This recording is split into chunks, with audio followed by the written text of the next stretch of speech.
આકાશવાણી ભુજ સ્થાનિક સમાચાર વિરલ રાણા વાંચે છે.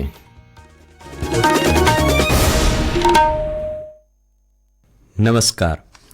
સરદાર સરોવર નર્મદા ડેમ સંપૂર્ણ ભરાતા મુખ્યમંત્રી ભૂપેન્દ્ર પટેલ દ્વારા આજે નર્મદાના વધામણા કરવામાં આવ્યા હતા. શ્રી પટેલે નર્મદાને ચૂંદડી, શ્રીફળ અને દૂધનો અભિષેક કરીને નર્મદાની આરતી પણ ઉતારી હતી. વધામણા બાદ નર્મદા ડેમના 10 ગેટ ખોલવામાં આવ્યા હતા. આ સાથે નદીમાં 85,000 ક્યુસેક પાણી છોડવામાં આવ્યું હતું. તબક્કાવાર પાણી છોડાતા ભરૂચ, નર્મદા અને વડોદરાના 42 ગામોને એલર્ટ કરવામાં આવ્યા હતા. હવે નર્મદાનું પાણી કચ્છ સુધી જવાનું હોવાથી આગામી દિવસોમાં ઉનાળો આકરો રહે તો પણ 2 વર્ષ સુધી ચાલે તેટલી માત્રામાં પાણીનો સંગ્રહ થઈ ગયો છે. ડેમ સંપૂર્ણ ભરાતા દક્ષિણ ગુજરાતના ખેડૂતોમાં હર્ષની લાગણી વ્યાપી છે. પોરબંદરના સાંસદ અને કેન્દ્રીય શ્રમ અને રોજગાર મંત્રી ડોક્ટર મનસુખ માંડવિયા આવતીકાલે પોરબંદરના પ્રવાસે છે. ગાંધી જયંતિ પ્રસંગે તેઓ સવારે 6 વાગે સ્વચ્છતા અભિયાન અંતર્ગત દરિયા કિનારે સફાઈ કાર્યક્રમમાં જોડાશે. સવારે 8 વાગે તેઓ કીર્તિ મંદિર ખાતે રાષ્ટ્રપિતા મહાત્મા ગાંધીને પુષ્પાંજલિ અર્પણ કરશે તેમજ પ્રાર્થના સભામાં ભાગ લેશે. મુખ્યમંત્રી ભૂપેન્દ્ર પટેલની અધ્યક્ષતામાં કેબિનેટની બેઠકમાં રાજ્યમાં વરસાદની સ્થિતિ અને ખેડૂતોને થયેલા પાક નુકસાન અંગે ચર્ચા કરવામાં આવી હતી. આ બેઠકમાં તાત્કાલિક સહાય માટેના પગલાંની ચર્ચા સાથે આગામી તહેવારોને લઈને સરકારના વિવિધ કાર્યક્રમો અને આયોજન પર પણ ચર્ચા કરવામાં આવી હતી. આગામી 3 ઓક્ટોબરથી નવરાત્રીનો પ્રારંભ થઈ રહ્યો છે, ત્યારે રાજ્યના પ્રસિદ્ધ શક્તિપીઠ અંબાજી તેમજ બહુચરાજી સહિત માતાજીના અન્ય 7 દેવસ્થાનો ખાતે ભવ્ય ગરબા અને સાંસ્કૃતિક કાર્યક્રમો યોજાશે.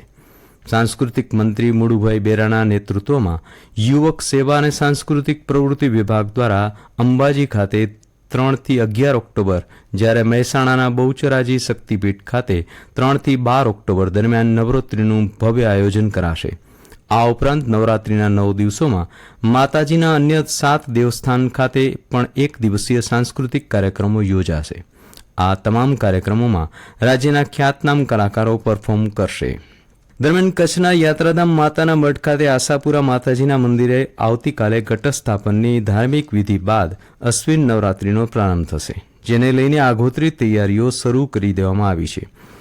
દેશદેવીમાં આશાપુરા માતાજીના સ્થાનક માતાને મઢમાં આગામી આસો નવરાત્રી પર્વનો પ્રારંભ મઢ જાગીરના અધ્યક્ષ યોગેન્દ્રસિંહજી રાજા બાવાના હસ્તે ઘટસ્થાપનની ધાર્મિક વિધિ બાદ 3 ઓક્ટોબર ગુરુવારથી થશે. આસો સુદ સાતમ અને 10મી ઓક્ટોબરે મોડી રાત્રે શ્રીફળ હોમવાની વિધિ સાથે આ પર્વનું સમાપન થશે.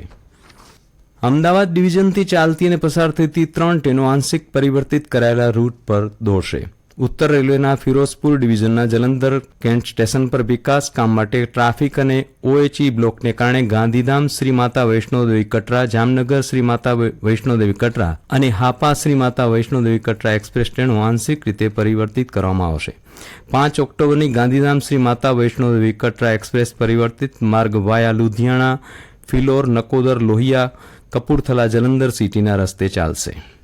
સ્વચ્છતા હી સેવા 2024 અંતર્ગત કચ્છ જિલ્લામાં તાલુકા અને ગ્રામ્ય કક્ષાએ આઇકોનિક સ્થળો, જાહેર સ્થળોએ સાફ સફાઈ હાથ ધરવામાં આવી હતી, તેમજ આવા સ્થળોએ સિંગલ યુઝ પ્લાસ્ટિક કચરાનો યોગ્ય નિકાલ પણ કરવામાં આવ્યો હતો.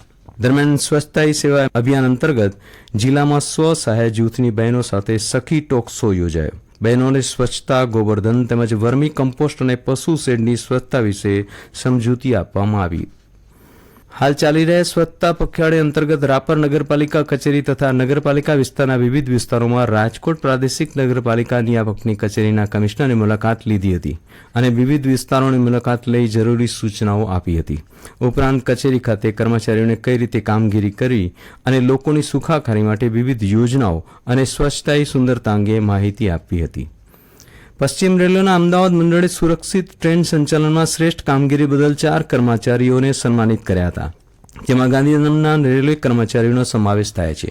મંડળ રેલ પ્રબંધક સુધીર કુમાર શર્માએ તેમને સન્માનિત કરતા જણાવ્યું કે મુસાફરોની સુરક્ષા સર્વોચ્ચ પ્રાથમિકતા છે. ઉલ્લેખનીય છે કે ગાંધીધામના સીતારામ મીણા, ભૂપસિંહ મીણા અને સુરેશચંદ મીણાએ અણધારી ઘટનાઓને અટકાવી યોગ્ય પગલાં લીધા, જેનાથી મોટી દુર્ઘટનાઓ ટળી હતી. અને આ સાથે સ્થાનિક સમાચાર પૂરા થયા. નમસ્કાર.